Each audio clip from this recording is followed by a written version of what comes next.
What's up? Welcome into this Monday afternoon edition of Pushing the Pile, brought to you by FanDuel Sportsbook. Make every moment more. We got a lot of ground to cover on today's show.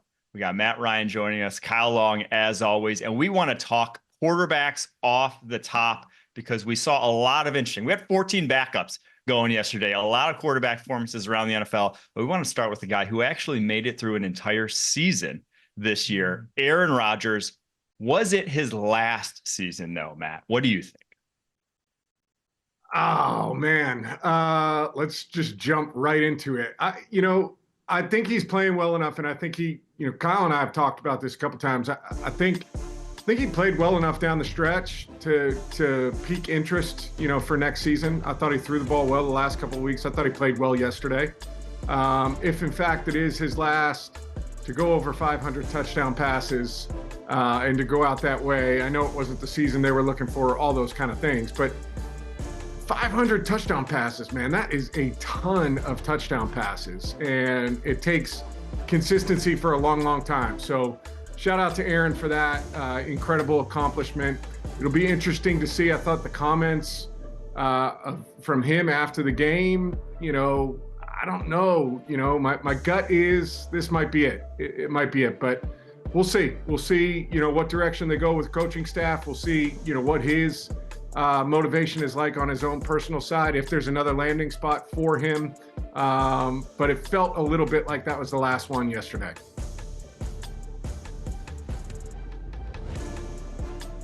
Yeah, I have watched him obviously closely throughout his career, being a Packers fan, and he's not the same, right? There is definitely a degradation of his talent, but it's not as if it's gone altogether. To me, a lot of the Jets' offensive struggles were offensive coordinator based, and what they were doing offensively on a week in, week out basis was difficult to watch. And now some of that's Aaron Rodgers doing. Obviously, he wanted Nathaniel Hackett. That's like his guy.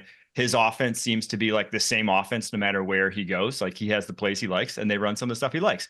But if they brought in new blood there and brought in a different offensive coordinator, modernize that offense to a degree, I think you could get better results next year. But also he's at the age where, and I think you saw it this year, minor dings, minor injuries, they just compound and your body doesn't bounce back at that point in time, to where it's difficult for me to see it getting too much better next year. And even if it does get too much better, it's difficult for me to see him making it through an entire season the way he did this year. I don't know. I just do think Mike, at this age. I'm really curious here. This is really interesting because what you led with, and I agree with you 100%, and Aaron Rodgers better than anybody, is that their offense was a little bit vanilla at times and dated, and in a league where you have to be cutting edge, even with the best players, in order to be competitive. I'd be really interested to see this guy come back for another year. Now, what Matt touched on was the physical health conversation that him and I have had off camera and on camera at Tops. And that is, we give the benefit of the doubt to a lot of position players when they're returning from injury. Usually it's that 1 year buffer. This guy isn't as explosive as he once was. Well, let's pump the brakes, give him that calendar year. I'm not sure what that looks like at 40 years old, but it's just unbelievable. To tie a bow on this thing, it would be interesting. And if you want to be crazy here, maybe he'd want to go home to the Bay Area. That'd be a lot of fun to see Kyle Shanahan coach him. If Brock Purdy isn't the guy that they want to pay all that money, and I know that he probably is going to get the money, and he's earned a lot of it. But just a crazy thought experiment. Aaron Rodgers, San Francisco 49ers, one last go. Who knows? I hadn't even considered that one. I hadn't considered that landing spot, to be honest. But I like outside the box thinking. I gave strong consideration for him to be the QB of the week. Given you go over 500 touchdown passes, I think that should be like a milestone kind of thing. But we'll go in a different direction. That's for a little bit later. But shout out, if it is his last. That's a hell of a run for 20 years. Hell of a run. It really was. And the fact that he made it to 42 with how many hits he took over the years. I mean, he was the most sacked quarterback of all time. Ever. Played a brand of football that was not conducive to staying healthy. Let's just say he loved extending plays. He loved hanging in the pocket till the very last second. So the fact they made it through this whole season, it's not how I wanted him to go out, but I didn't want him to go out after an Achilles either. And I didn't actually want him to go out in any other jersey. So there was sometimes you go out like Brady did and have, one of the best games or a great comeback at the end, win a Super Bowl the year prior. Sometimes you go out like Manning did, and sometimes you go out like Rodgers did. But I do think This is a four-time MVP, one-time Super Bowl champ. The guy's made about $400 million playing the National Football League. He's ripped hearts out of teams all over the league, and fans in Green Bay adored him. We hated him and respected him in Chicago, and I'm sure all the other quarterbacks watch this guy in awe. So if this is the last chapter, the last page, man, oh man, what a run it's been. And it's not like he doesn't have his, iron in the fire and a bunch of different other stuff. This guy's he's got a bunch of other interests outside of football. I think he'll be fine once he decides to hang it up. All right, let's get to that coveted quarterback of the week award that you referenced so eloquently there, Matt, a little bit ago, because we're switching it up today with the end of the regular season. We're going to touch on the playoff quarterbacks in the next block. We're going to talk about, though, who was your quarterback of the week for week 18, Matt? All right. Controversial, I think, to a certain extent, but I'm going Bo Nix. I know you were playing against backups. I know you were doing all this stuff against the Kansas City Chiefs, and they weren't really putting their best foot forward. But he delivered. I don't care who you're playing against.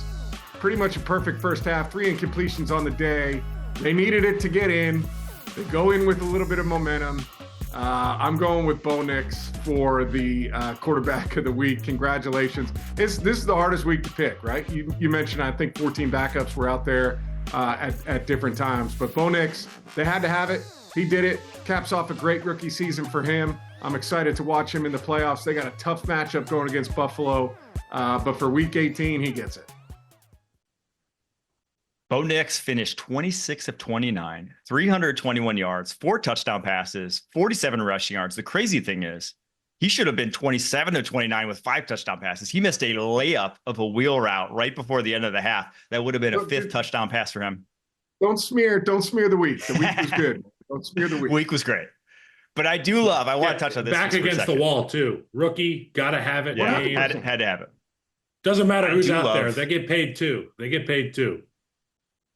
What the Chiefs did, though, if you're going to bench your starters, that's how you freaking bench your starters. They didn't have a single dude out there who was going to see any playing time against the Broncos. That was the scout team out there. There were names. I don't know, Kyle. Did you know everyone that was out there on the football field for the Chiefs? Because there were names that surprised me. I saw Leo Chenal get out angled on a touchdown. There were some starters out there for that defense. I think he was the only one. There's guys that you understand have been there, have done it. You're not concerned about their mindset going into the playoffs.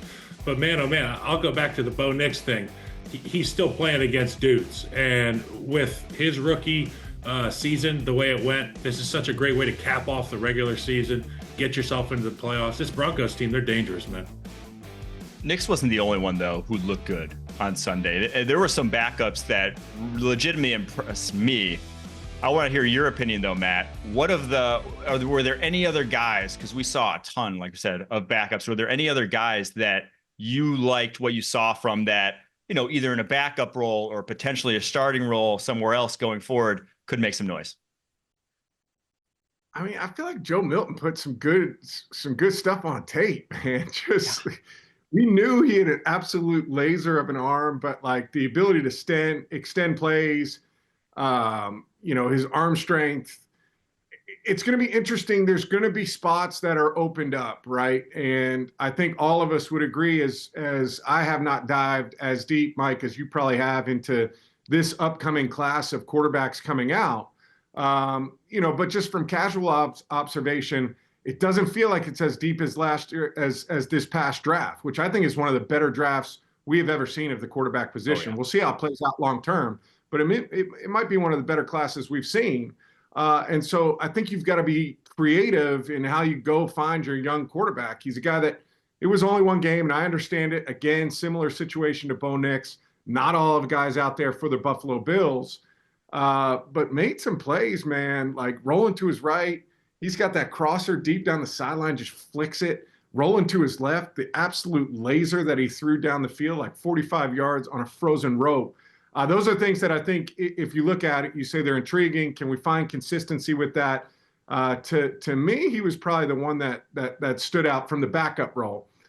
The other one, and it guts me, right? Being a Falcon for so long, Bryce Young capped off a good second half of the season yesterday, man. He played really, really well. And there's got to be a lot of optimism in Carolina with the way they finished that season, the way that he played, if they can surround him with some more pieces, year 2 with Dave Canales, I was impressed with that performance as well. In the great Bryce pants, Young. no Go less. ahead. First time in a long time. Huh? Yeah. Did you Like play the against the Great Great Pants? Pants Panthers or what? What was the year? When was the last time they wore them? I saw that. I can't I don't remember know. off the top. They looked good though. Bryce Young I'm looked that old, great. Kyle. He looked confident. The no look touchdown pass, Matt. Where does that rank? Because I know in the quarterback room, you guys talk about you guys kind of rate each other's stuff. Yeah, it was wide open, man. Like, but the no look, the wherewithal to do that, I mean, the wherewithal like, to turn around. that didn't impress me as much as Joe Milton firing that thing 45 yards down the sideline. Hey, You know, those are the things on that one. 100%. That's cool. You did a little twirl, thumb up, like whatever. But yeah, that part didn't impress me as much as some of the other things. But in totality, I thought Bryce's performance was excellent. I don't want to kill him for that thing, but that was just part of it. Yeah, to put some numbers, Bryce Young, since he took over the starting role, is via PFF's grading, the 6th highest graded quarterback in the NFL over that span. He finished the season looking like a guy, like looking like what everyone thought, because he was, despite his height coming out, one of the most universally beloved prospects in the past like half decade. Like Joe Burrow, Trevor Lawrence, Caleb Williams, he was right in that mix of just like, I don't think he fails at the NFL level. Pretty much any draft analyst, I know Rick Spielman, our coworker here at CBS, wouldn't even accept after he got benched. Rick was still saying that Bryce Young is going to figure it out. And he had a little more fortitude in his evaluation than me, because I was like, I think that might be it for Bryce Young. It looks like he's figured it out, man. And it is impressive to watch the playmaking ability and just the speed. You just see him just so much quicker. He had this whole shot against cover 2. And he fits it in between Jesse Bates and A.J. Terrell to a tight end, to Jatavion Sanders. He's throwing that just based off of pure pattern recognition. He saw the coverage, knows where the ball has to go, threw it without a hesitation. That was what we saw at Alabama. To have that guy now, seeing him do it in the NFL, awesome. But I want to go back to Milton just for a second, because his tools, I mean, we talked about Anthony Richardson being like this physical freak. Joe Milton has a stronger arm than him and is just as fast of a runner. He just couldn't hit the broadside of the barn over the course of his collegiate career, whether it was at Michigan, transferring to Tennessee. His accuracy was a disaster. But if he can get better in that regard, he has, for my money, the strongest arm in the NFL. I mean, he put throws on tape in college that just from the pocket, no step, 75 yards, like in the air, just easy for him. He said he's hit over 80, and he said he has to not think about it. That's how he can throw far. If he doesn't think about throwing it hard, that's when he throws the hardest. And that throw on the left sideline where he kind of crow hopped into it, got like he was from left field trying to throw out a guy at home. That thing was one of the hardest throws I've seen in NFL history. 35 yards, and that thing never went above his shoulder pads. Yeah, I agree with you. That throw was unbelievable. However, accuracy is the most important thing. Accuracy and consistency. You can have all of the other things. Yes. But without that, right, none of it goes. And so that is the big question mark, but I was impressed with his performance yesterday. And that's the thing that was crazy. It's like he did not miss a lot of throws. That was why I was like, whoa. It's not that, everyone knew he had a big arm, everyone knew he could move.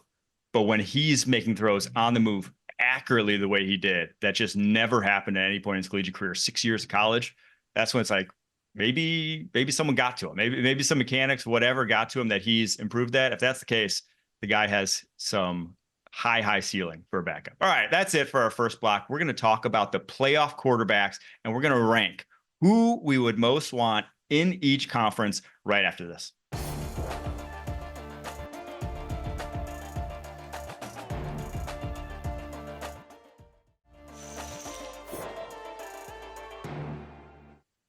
The playoff picture is officially set, and we got Matt Ryan here to break down the quarterbacks in each conference. We're going to rank them on who you would want going in to these playoffs, not who played the best this year. We can have that conversation. We can have the MVP, all-pro conversation another time. But who do we want heading into the playoffs to win us a game? And we're going to start with the AFC, because it's a dogfight in the AFC. Trying to rank these quarterbacks on who's the best is a difficult task. That's why I'm passing it off to you, Matt. How would you rank the quarterbacks from top to bottom, who you want to win a playoff game for you this year?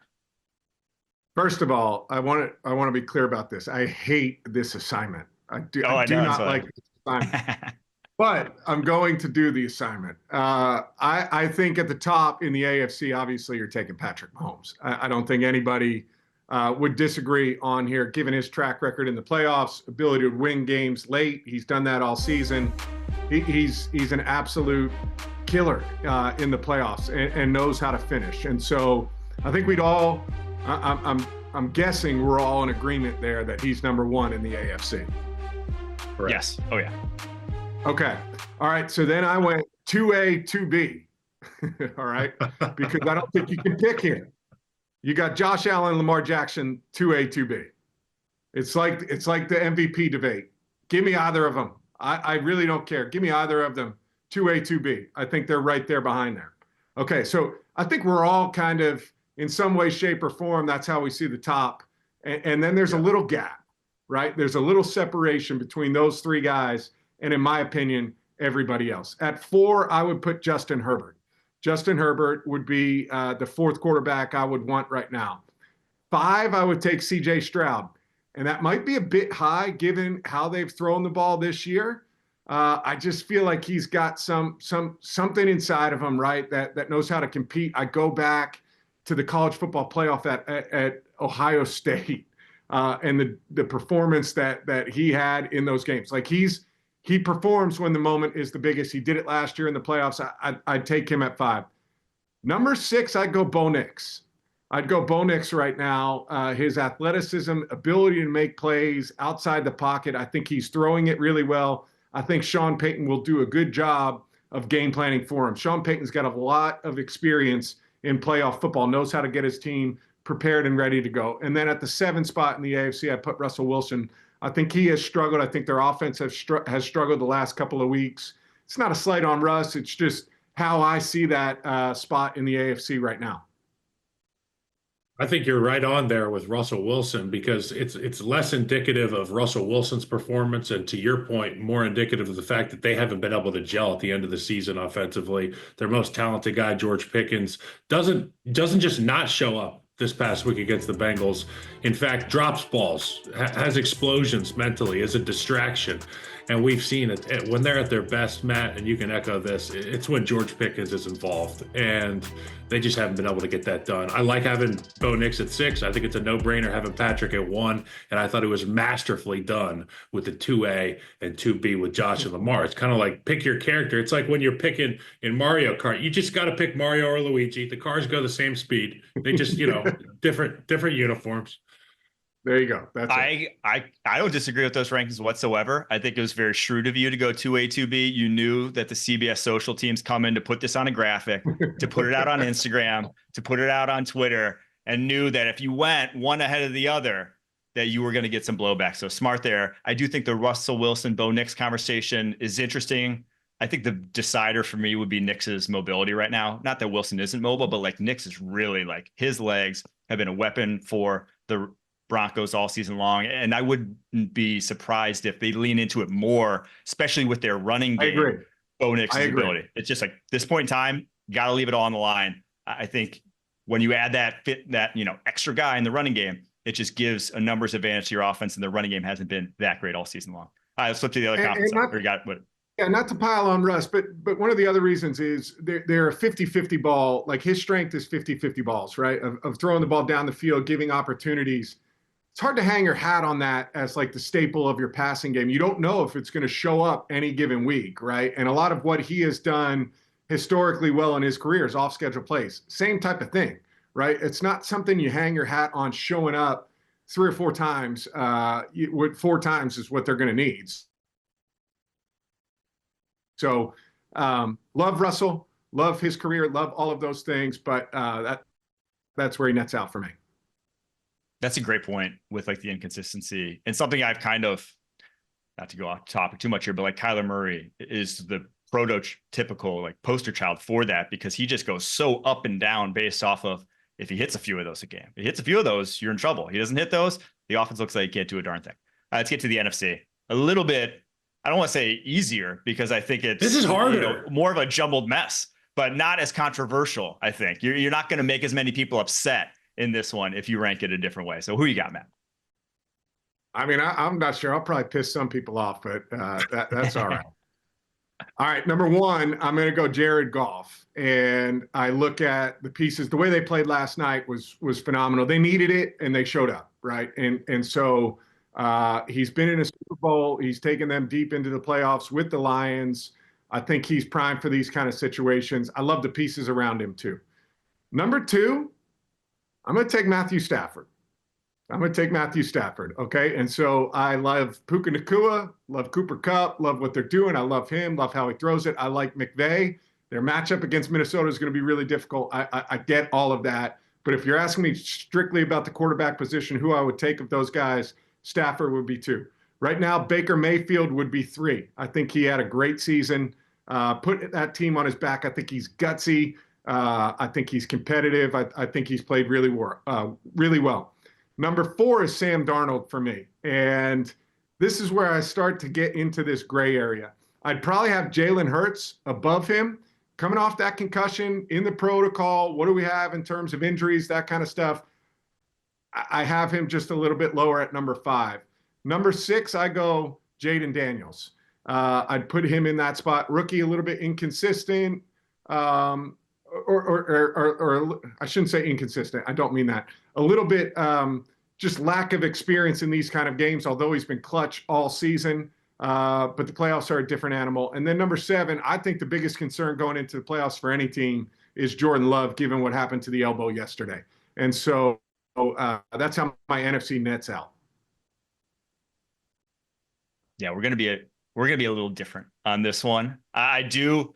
It just because there's no clear cut where to go. You have multiple injuries. You got Hurts coming off the concussion. You have Love with the elbow. And I do agree that Love with the elbow, and even just like the way he's been playing the last couple of weeks, it's just, I'm not ready to buy in the way I even was last year. It was just a much different vibe for the Packers, even if they barely snuck into the playoffs last year. It just felt like a team that was trending the right way. Right now, it just does not feel that same way.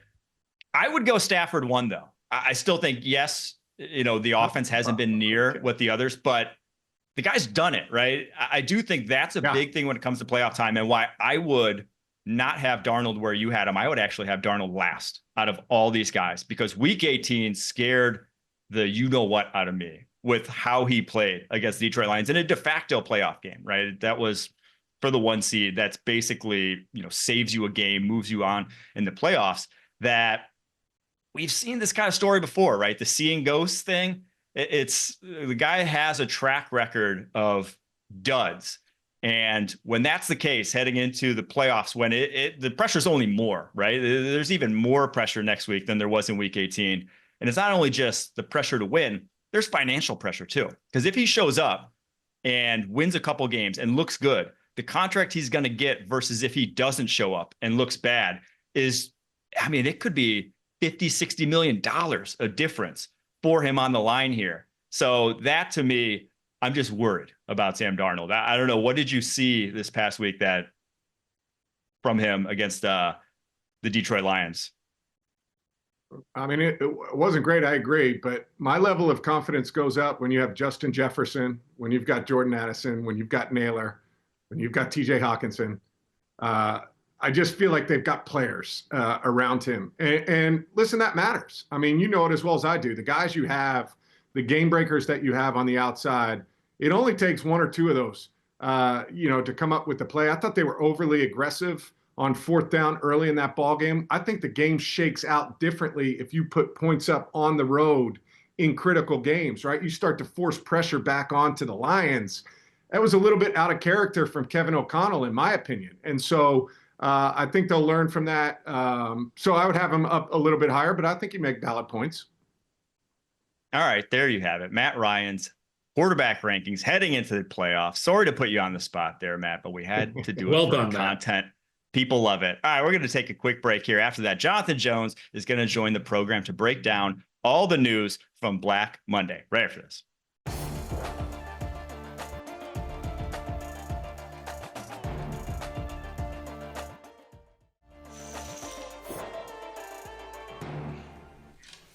Jonathan Jones joins the program, CBS NFL insider, for what is almost a Super Bowl. I mean, the Super Bowl is your Super Bowl, but this is like your second Super Bowl, right? Black Monday? Kind of. Free agency might be your third Super Bowl. I take no joy in people like losing their jobs, but I wish that like more people. I know you're joking. I do wish like I wish that people could just like trade jobs, right? Like, yeah, oh, you're done here, so you want to move on somewhere else? Okay, great, let's do it. But yes, it is very busy today. It is very busy for you and very busy for a lot of teams around the NFL. One team, though, that we have to start with because I could not believe this news when it came across earlier today. The Jags fired Doug Peterson. That's not the news I couldn't believe. They fired Doug Peterson, but are retaining GM Trent Baalke and will have him lead their coaching search. What the heck's going on in Jacksonville? It was surprising to a lot of people. I would say there is one misnomer that he will lead it. I don't think he's going to lead it. He's going to be part of it. And they are going to change the structure in the org chart, or at least the flow there, where the next head coach is going to report up to Shad Khan, and then Trent Baalke's now reporting to Shad Khan. So the reason they're doing that, of course, is to attract quality candidates because they know they are not ignorant to Trent Baalke's reputation around the NFL. I want to be clear with you guys and be honest with the viewers and listeners here. I don't know if Trent Baalke's reputation is earned or deserved. When I talk with folks inside that building, they tell me it is not. You talk to people outside the Jaguars building, you talk to people who have worked with Trent Baalke dating back to San Francisco and before, they say it's absolutely earned. The fact of the matter is, he does have a reputation around the league, and it will probably sour some top coaching candidates from interviewing with the Jaguars. So Shad Khan, understanding that enough, is now like, okay, the head coach is going to report up to me. So guys, come on in and interview with us. We'll see. I know I've had a couple of folks ask me, and so I'll just go ahead and address it here. Like, would, after learning that top candidates won't interview with the Jaguars, hypothetically, would Shad Khan go back on this, right? It's a carefully worded statement. I would just say that typically billionaires don't go back on their carefully worded statements like a couple days later. That usually doesn't happen. So is there a world where that possibility exists? Sure. I don't know that we're in that world right now. So that's the Jags' lot in life. I still think that it is an attractive job if you don't necessarily believe in Trent Baalke, but he is a significant portion of this job. To me, the org chart shakeup for owner, that's like firing your OC midseason and thinking it's going to work out. Like that's like the classic, oh, we're going to shake up the org chart. That's going to fix everything. It ain't going to fix everything. That one blew my mind. This one didn't blow my mind because I thought, Kyle knows, I've been saying this one I thought was going to happen for months now. Patriots firing Gerard Mayo after a win in Week 18. The win took him from pick number 1 to pick number 4. What was the genesis of this, and who do we think is going to be the next head coach of the New England Patriots? The genesis of this was that he had a very bad roster, and whether he was or was not ready to be a head coach for the first time, he had such a bad roster that a first-time head coach was going to have a very low level of success. I think we have to be completely honest about the dearth of talent on this team. And then, Gerard, I will say this, like fundamentally and philosophically, I don't know, outside of like just abject failures and disasters, that I don't know that any coach can be considered a failure after like 1 year. Like, okay, it didn't work. He didn't have time to implement his plan. Now, what I understand is over the last couple of weeks, maybe the last month or so, Robert Kraft was trying to figure out what that plan and vision was for 2025. And that he didn't like what he was hearing. And so then he moved on. I know Robert Kraft is talking right now and looking at Twitter. I still call it Twitter, but even Robert Kraft is saying it's that still Twitter on your phone. Untenable. Still Twitter on my phone. I will not update that app. So he says that he put him in an untenable situation. He said that he has all the tools to be a head coach. He just needed more time. Robert Kraft says he feels guilty for putting him in that position. He cares deeply for Gerard Mayo. Mike, to go ahead and answer your next question, you know who else he cares deeply for? The guy he put in the Patriots Hall of Fame that he put a red jacket on last year, Mike Vrabel. So, yeah, I get it. I know we're all going to sit here and say that, Vrabel's the top choice. Sometimes obvious things are obvious. I won't at all be surprised if Mike Vrabel is interviewing in Foxborough this week, maybe even early on in the week. Won't be surprised if he, as quickly as possible, can be installed as a New England Patriots head coach. Wouldn't be surprised if Josh McDaniels returns to New England. This is what we're talking about right now. The Patriots have not run a legitimate head coaching search in a quarter century, right? Because they had Bill Belichick and Gerard Mayo was the head coach in waiting. I pretty firmly believe they know that they want Vrabel. They're going to interview Ben Johnson. But I don't think this is going to be like some of these searches where we see teams interview 15 people. This is going to be as trimmed as they possibly can be. JJ, I couldn't agree with you more as it pertains to judging a rookie head coach by the win-loss record. My old man works with a guy named Jimmy Johnson. He had one win in his rookie season, and he ended up becoming Jimmy Johnson. So for Gerard Mayo, this doesn't mean the end of the road. But I think that there are certain things that are controllable as a rookie head coach, and there are certain things that are out of your control. One of the things is when you inherit a roster that's out of your control, you got to play the cards you're dealt. One thing you can't control is the way that you address your team through the media. And at times, I would imagine that Gerard Mayo had some regrets about some of the things he went to the podium and said, some of the comments he made that he then came back around on. Like you said, billionaires don't have regrets about their statements. Gerard Mayo does. And I think that he'll take that with him to his next coaching gig, which I'm sure will be quickly attained. Yeah, this roster, the New England Patriots, everyone said it before the season, 4 wins was the expectation. So to fire him, it's a completely different reason altogether other than performance, in my opinion. Obviously, what he put on the football field was never going to be good because the talent was not good, unfortunately. One more firing to touch on before we get to some people that weren't fired, kept their jobs today, got announced by their owners. Lou Anarumo, Bengals DC. Was it his fault? Was it the talent's fault? And will this do anything to fix what ailed the Bengals and their defense going forward? Mike, you watch a lot of film. Kyle, you were on the Kansas City Chiefs team that went up against the Lou Anarumo defense. You guys tell me, is there anyone other than that man? Is there anyone better at stopping Patrick Mahomes in the Kansas City Chiefs offense, right? Like, he's kind of proven it year in, year out. Yep. And so I do believe that he's going to get some opportunities to be a defensive coordinator. Look, it's not just can you play well against Patrick Mahomes in order to keep your job. They did have that late push, and we see it right there. Look, I'll just say this because everyone saw this coming this season with Lou Anarumo and the defense, and there's a couple other position coach firings that they have done. Is the defense going to get any better next year for the Cincinnati Bengals? We saw them get old and slow this year, right? And we know that Jamar Chase and T. Higgins want to stay there. You're going to have to pony up and pay both of them, right? You've been paying Joe Burrow. Trey Hendrickson wanted out last offseason because he deserved a contract.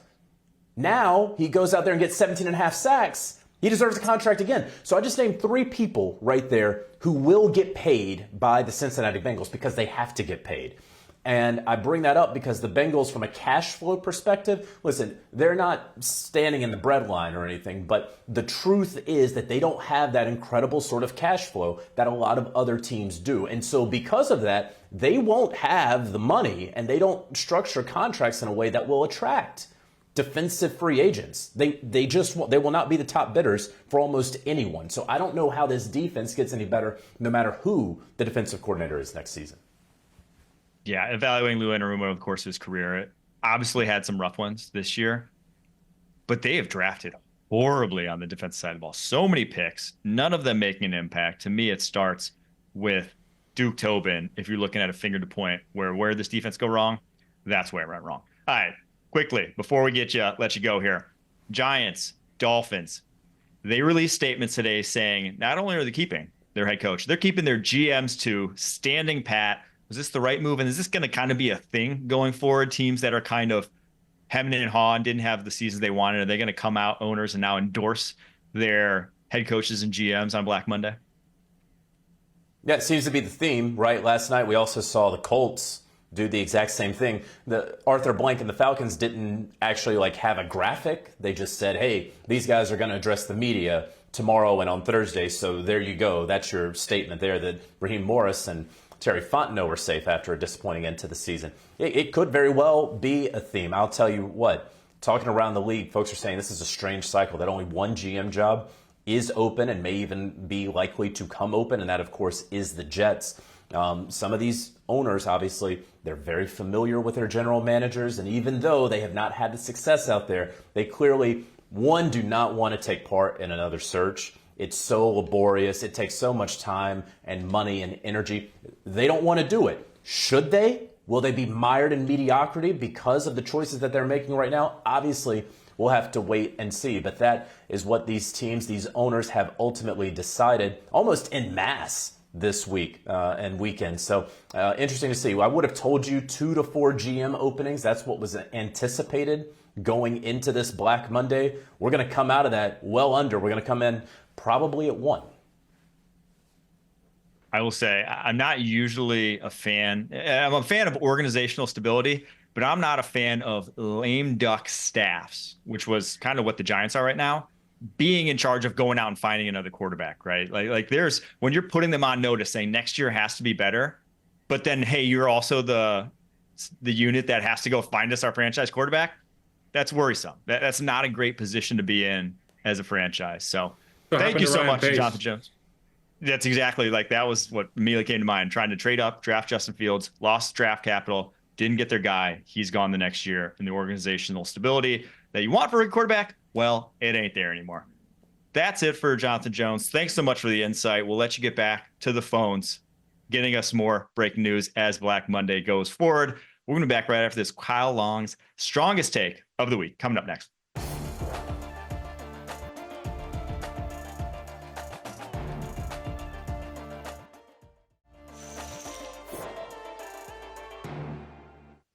It's that time of the week again. Kyle Long's strongest take of the week. What do you got for us after week 18?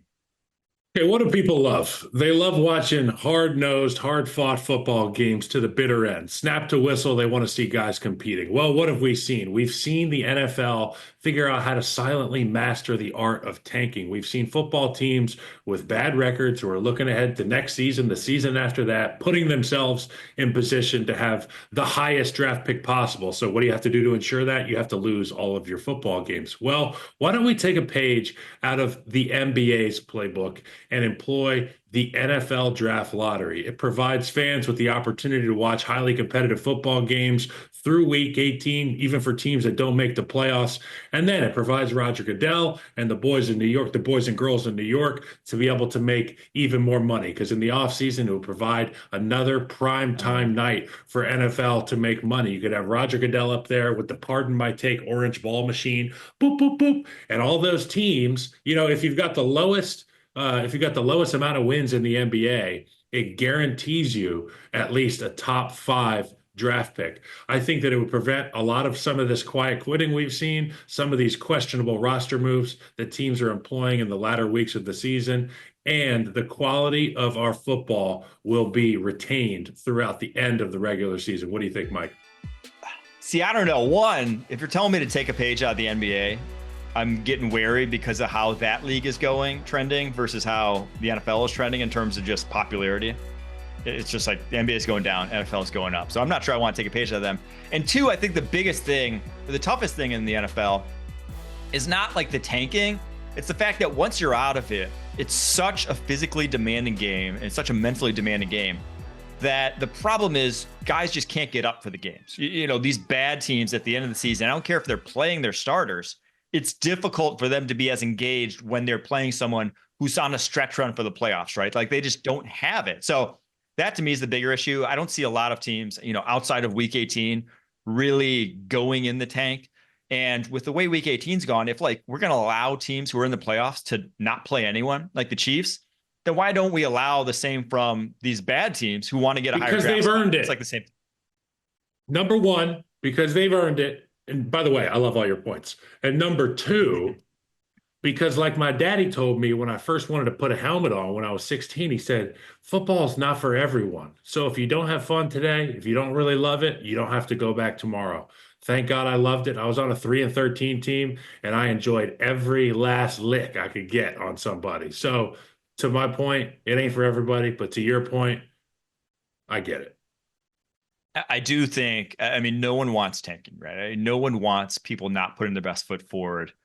But I don't think the lottery necessarily solves that issue in a wholesale way that, the NBA, it's still, if you get the number 1 overall pick, you still have the highest chance of getting number 1 overall. So even that might incentivize people still to go get more balls in that lottery. So I'm not sure I've ever heard a great way of addressing it in a game like football where there's so few games and so much on the line and so demanding that the system right now as it is, I haven't heard good enough reason to want to change it. All right, we're going to take a quick break. After that, got to do our final overreaction versus reality for the NFL regular season. Coming up next.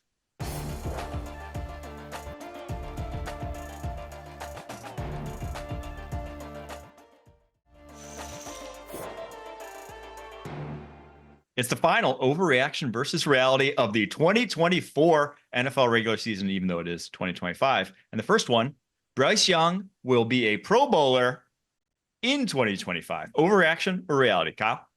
I think it's a reality. The way he finished this season, the mindset that he was able to finish the season with the Carolina Panthers, it's on such a high, it's such a big game for that program. The way that he is revitalized his career, his very young career, has been awesome, and he's done it all with class. And I truly feel like the visuals that you have in your mind during the off season, rolling into a new season, or what carries you through the season, he's feeling extremely good right now. I think it's a reality. Bryce Young is a star.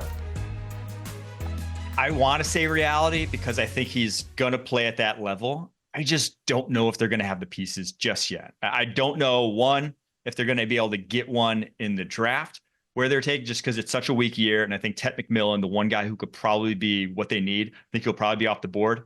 And I don't know if they're going to be able to get one in free agency because it's going to cost them a ton. And they're still in like a weird bad cap situation. They spent a ton of money last year on like Robert Hunt, a guard for them. I'm not sure they necessarily do it. So I'm going to say a little bit of an overreaction, but man, he looked like a guy who should be in the Pro Bowl next year on tape at the end of the season. All right, last one here. The Super Bowl this year will feature both number 1 seeds, Detroit Lions, Kansas City Chiefs. Overreaction or reality?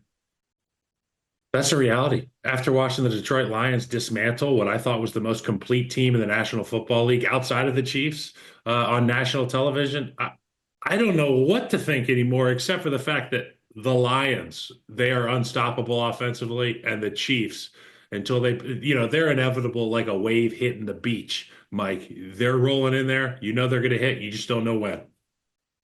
I'm going to say that it is an overreaction, not because of the Lions, but for the Kansas City Chiefs. I think the AFC right now, one, I think none of the wild card, or there's only one wild card maybe that gets in. Maybe it's the Chargers that get in. So that's the team you're playing, a team that's very familiar with the Kansas City Chiefs, played them twice already this year. I think they're just going to be susceptible in that AFC playoff picture. So I'm going to go with overreaction. That's our show for today. We're just going to have to find out. Thanks for tuning in to Pushing the Pile. We'll be back tomorrow on YouTube. Until then, keep pushing.